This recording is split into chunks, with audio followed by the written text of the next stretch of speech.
This is the second part in a four-part video about NaomiKnight's DMCA abuse. Naomi, now that I've finished discussing the importance of fair use, I must ask you a question. Do you know what the purpose of copyright law is?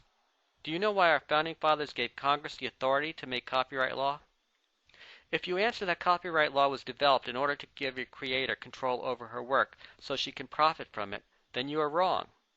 Now that's a very common misperception.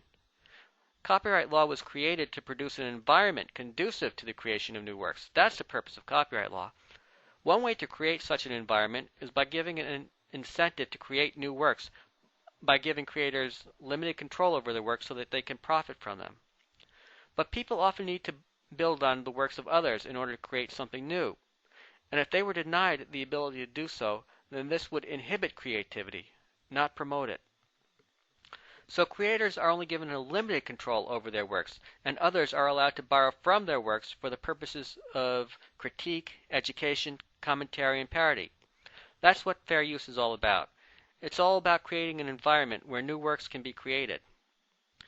I made a video about this that goes into it in much more detail, and I'll post a link to it in the sidebar.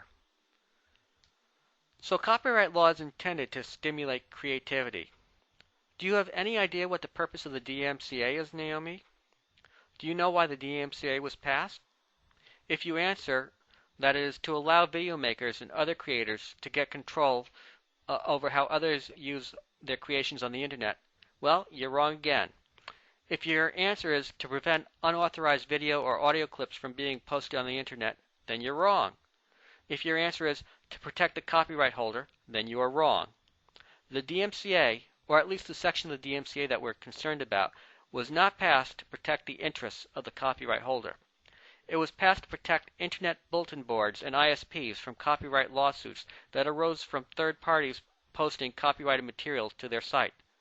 The motivation for passing the DMCA was to help the Internet thrive by protecting sites like YouTube from crippling lawsuits in situations where they didn't even know that the material posted on their sites was infringing copyrights.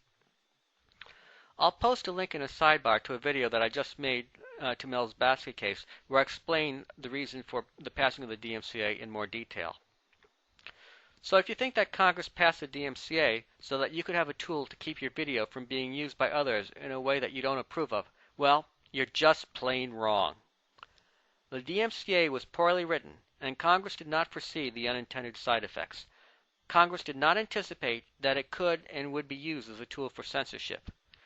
Congress did not know that the DMCA would be used to frustrate the purpose of copyright law and put a knife to the First Amendment. By filing a DMCA complaint against the Amazing Muslims video, you are taking advantage of a loophole in the law that runs against the very reason for the existence of copyright law. You're not just saying fuck you to the Amazing Muslim.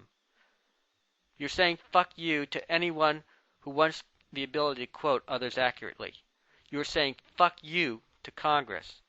And you're saying fuck you to the founding fathers who wrote the U.S. Constitution. This is a bit more serious than saying fuck you to amend them.